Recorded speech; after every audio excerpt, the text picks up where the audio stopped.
Hello, my darling critters! Episode 45 was an okay episode, but I could not help wondering if Critical Role had other things on their mind because of the Wizards of the West Coast decision to revoke the D&D Open Gaming license and replacing it with something a lot more restrictive. But if you are a casual Critical Role viewer and haven't heard anything about this OGL-gate, well, here is the TLDR. The owners of the D&D brand, Wizards of the West Coast, which is a subsidiary of Hasbro, has operated under something called an Open Gaming License, OGL, for over 20 years, meaning that third-party creators can create add-ons, modules, source books like spell lists or monster manuals, and basing it on the D&D system and not having to worry about any copyright lawsuits. And this has spawned a dynamic ecosystem in the gaming world where many creators have collaborated to develop D&D systems that we see today. But then the Wizards of the West Coast, aka Hasbro, has decided to withdraw the Open Gaming license and replacing it with a license that is more restrictive and where creators would have to pay royalties up to 25%, which is huge. Anyway, there is this huge backlash and many people are pulling away from the D&D brand, dropping their subscriptions to D&D Beyond, and their major competitor Paizo, which publishes the Pathfinder D&D system, vows to create a true open gaming license, or what they're calling Open RPG Creative License, ORC license.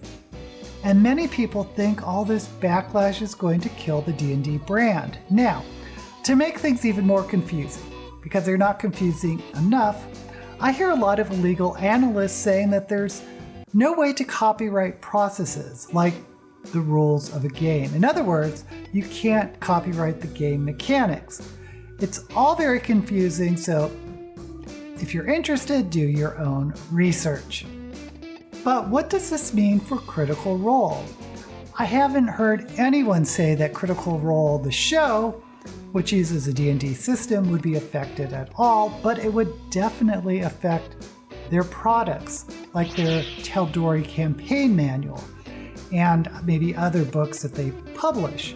Critical Role has released a statement, and it is vague, probably because they have ongoing contracts with the D&D brand, but mostly they're saying they support creators, independent creators. Now, there is a lot of speculation of what this means for Critical Role in general, and Campaign 3 in particular.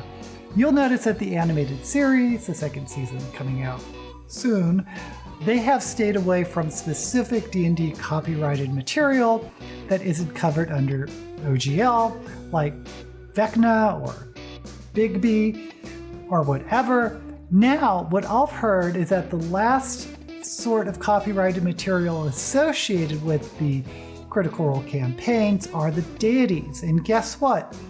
This campaign has a God Eater. Is the whole purpose of this campaign to replace all the gods with something else? I don't know. I've just been hearing rumors. And I had never heard that before, but suddenly it seems like an interesting possibility. And since the D&D brand has been tarnished, will Campaign 4, the next campaign after Bell's Hells, not use a D&D system? Remember, when Critical Role was first a home campaign, it used Pathfinder, not D&D. And we know that Matt homebrews a lot of his classes. I think it would kind of suck if Critical Role or any creators has to pull away from the D&D brand system, not just because there is a cachet around the name D&D, but also because there is such a rich history going back to Gary Gygax. What do you think? Let me know down in the comments. And while you're there, don't forget to like this video and subscribe to my channel. And as you know, I am an old school gamer. I think Wizards of the West Coast's move to revoke their open gaming license has alienated the vast majority of the community. At least that's what I've been seeing. I honestly am not sure they can recover. I think if they really want to reverse the damage they've done and revamp their image, Hasbro needs to put out some new public person in charge who wasn't involved with this fiasco, and joining Paizo Pathfinder in establishing an open RPG creative license, which would of course be owned and run by a nonprofit third party, or somehow figure out how to irrevocably give away the mechanics of their system to the community.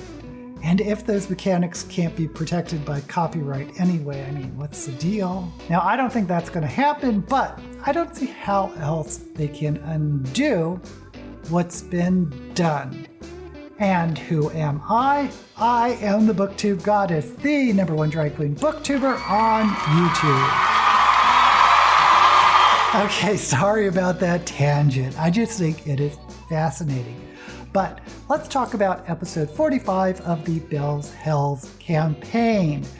There were just a few things I wanted to talk about, mostly involving meeting two characters we haven't met before but have heard a lot about. But first, Ashtan returns to the game. We find out he now has the ability to change self or use some sort of illusion or glamour to look like a completely different person. And I still hope that Taliesin is okay, because he was all over the place trying to describe what he was up to. Trudging to you, you see slowly, unhappily, is a young man with dark brown hair, some bad skin, in chef's whites, in a chef's hat,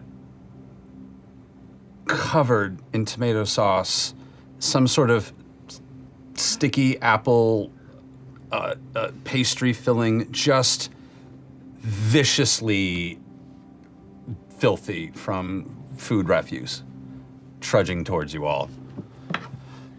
Just don't make eye contact. The fuck happened to all you? Sorry, are we acquainted? Oh, shit, hold on. And a glamour drops. And I'm just filthy in chef's whites and the chef's hat covered in food. Why? You've always been able to. Who was That wasn't me. That was Violet. That was a hope. You know, can we talk about it? Have you been here before? No. And Would you like me to help you? yes, please. Prestidigitation. Is it enough to clean this amount of filth? It takes a moment. A couple times. Is that food?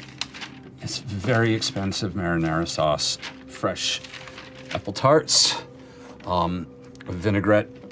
Did you get a job? Kinda. You got an office job? I had to. I may have. I didn't. Well, yeah, I may have robbed an office. There was a robbing of an office. There was a mob. There was a whole. You're using the passive voice. There was an office. There was a robbery. There And may you have worked in been the kitchen. briefly. Well, technically. What the fuck? Did you look like yourself, or did you look like that other guy? No, that I mean, they Cursing, can't please. trace anything to me. That's like, thankfully. Okay, while we were walking up the stairs, one of the like fucking smart people are walking. I recognized a face. It's a person I used to work with. Their name is Violet. They're the person that you call when you want to find someone who's missing or trying to hide or taking care of somebody. They're bad news. What? Those all sound like good things. Like you want to find someone who's missing, you call this person. Find Sounds someone who's good. hiding. Oh, okay. They do a lot of things. They're smart. They're polite. They're very good at convincing people to do what they'd like them to do. And we made eye contact, and just long enough that I felt that I should just really quickly run down, try and catch them super, super quick. Didn't have enough time to explain to you what the fuck was going on, to make sure we weren't being followed by very bad people with bankrolls. Yeah, we turned around, you were gone. Yeah, I went, had a brief interrogation of Violet, and They interrogated you, or well, you interrogated them? I interrogated them at first, but they're really, I mean, they're so smart. And you start talking, and then suddenly you're answering questions, and you didn't mean to be, and so I accidentally told them like a lot. And then turns out they weren't here for us, so that's good. They're on a whole other thing. But then they knew enough that they could have turned us in for money. So I agreed to just do a quick 60-minute tag along just to sort of clear that up, so to make sure that no word is going to get back. You freelanced on the side? They were gonna sell our. It's fine. voices down, It's fine. please. It's so great. He was just helping out. It's fine. So You seem anxious. Is there anything we can do to help you out right now? a drink would be lovely. All right. There may have been. There may have been a lot involved. Yeah.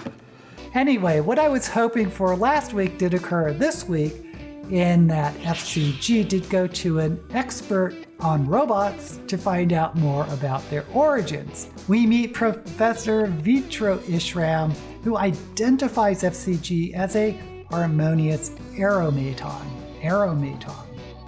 Does this mean FCG has the ability to fly? Harmonious aeromatons were meant to be peacekeepers or diplomats, but something may have happened to FCG during an event called the Culling. And once again, FCG is encouraged to find their own path. Oh, and FCG gets a new feature added. Yes, an easy bake oven. I would be remiss if I didn't ask you one more question. I want to get over to what Imogen is doing soon. But if it doesn't take long, and if you have the tools and capabilities, Yes, could I just make one quick request? by all means. It seems like I have this energy source within me. Right. It makes some heat. There's heat in there. Yes. I was wondering- It builds up to the energy backup, and it can create. I was wondering if you could just make some sort of like an opening and an access point, not to get to the energy source, but a safe sort of compartment, small, but it could harness and access that heat and possibly over time bake things. Oh. An easy bake oven. I had not considered this. This is. Yes, that would not be a difficult thing to do whatsoever. Just like a 40-watt light bulb, just cooking something for like 8 hours that's this big. Let's give it a shot. All right. Pulls you back up and pulls out the tools. And Meanwhile, Imogen and Fern go to visit Khadija Sumal, the professor in charge of the Omen archives and who knew Imogen's mother. Professor Sumal confirms that both Imogen's mother and Odahan Thal were exultant Rudius born, meaning they had stronger powers than most of the Rudius born, having visions of a red storm and coming into contact with crimson entities known as the Rye Laura. But then, while they're discussing all this, they get a visit from an old elven man. This is, of course, Ludinus Deleth, who we've been hearing so much about and is part of the Cerebus Assembly, and he may be behind everything. He wipes Professor Sumal's mind and takes her documents. I guess it's a feeble mind. Imogen and Fern are able to convince Ludinus that they were only visiting Professor Sumal because Imogen is searching for her mother or information about her mother, and Ludinus says he knows her mother and that Imogen should be very proud of her. Imogen also realizes she's being drawn north. maybe towards where the Rudius born are being gathered, and where possibly she can find her mother. We also find out that Ludinus seems very, very ancient. Now, according to my Dungeon Master's Guide, elves can live thousands of years, so is it that surprising? What, this is outdated? Am I violating an OGL just looking at this? Anyway, the party gathers back together and we finally have Plane Rider Rin transport them to the Feywild. And we also finally meet Vern's grandmother, Maury. I was expecting an old crone. I bet you were expecting an old crone. Maybe a tall crone, but what we get instead was a description unlike anything I've heard before. Oh, Fern, how we have missed you. I've missed you so bad! I run over and I just leap into her arms. You see her leap into this shape, this shadowed shape on the opposite side of this area that kind of like grabs her for a second, then sets her down. What's the size comparison? The shoulders of this sit at about 8 or so feet, 7, 8 feet. So higher than Fern. The shoulders are wide. In fact, the torso, from what you can tell, is like a barrel, like a massive 7-foot barrel.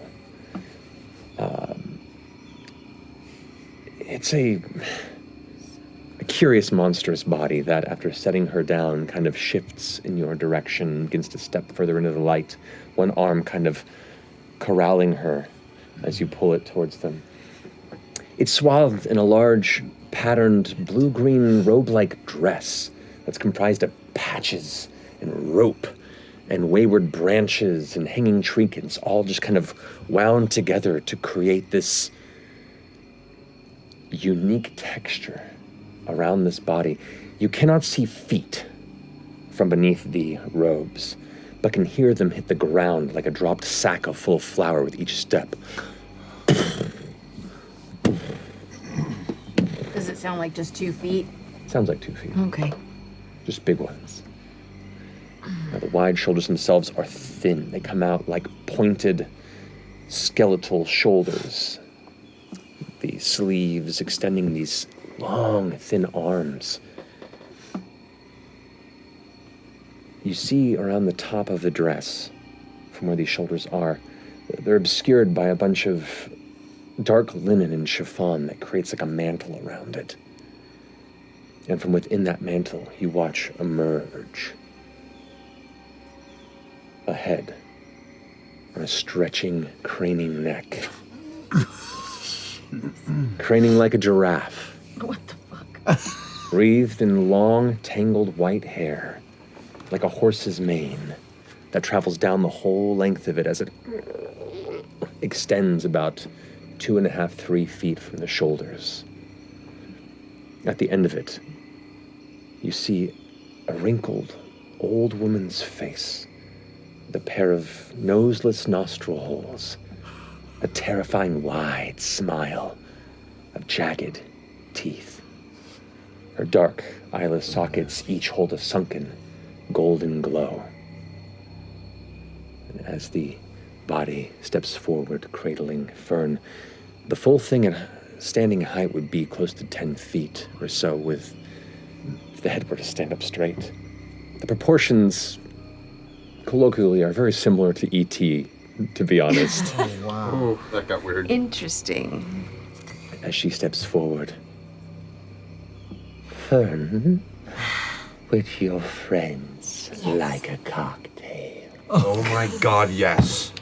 Yes, Please. yes. Let's get some cocktails. Let's put some music on. I'm sorry we came in unannounced, but guys, this is my Nana Maury. Wonderful to meet you. Pleasure to meet you, ma'am. Welcome, welcome. We have guests. You hear a voice say, welcome as well. Oh, does she have a partner, or? No, that's her. That's also her? More of an echo. Okay. Show 'em, Grandma. She like pulls open the front of the dress, and you see the barrel torso, a massive pair of sunken eyes, and a second mouth that stretches across the entirety of the belly, that curls into a smile. Hi. She kind of pats it with the larger arms. We haven't had guests in a while. We're excited. Come, let me show you to my tiki bar. And that's where we end tonight's episode. She's so cool! Best grandma ever. I want her to be my grandma. Holy shit. That's where episode 45 ends. There will be a break next week for the release of the second season of the Vox Machina animated series on Amazon Prime. Then we'll return back to the Feywild and find out more about Maury, Fern's truly bizarre grandmother. This episode didn't move the story forward very much. We did get a little bit of lore. I was still reeling from all that was going on with the Wizards of the West Coast and the D&D brand, and I wonder if Matt and the Critical Role players were as well. Until we meet again, may all the books you read and campaigns you play be blessed.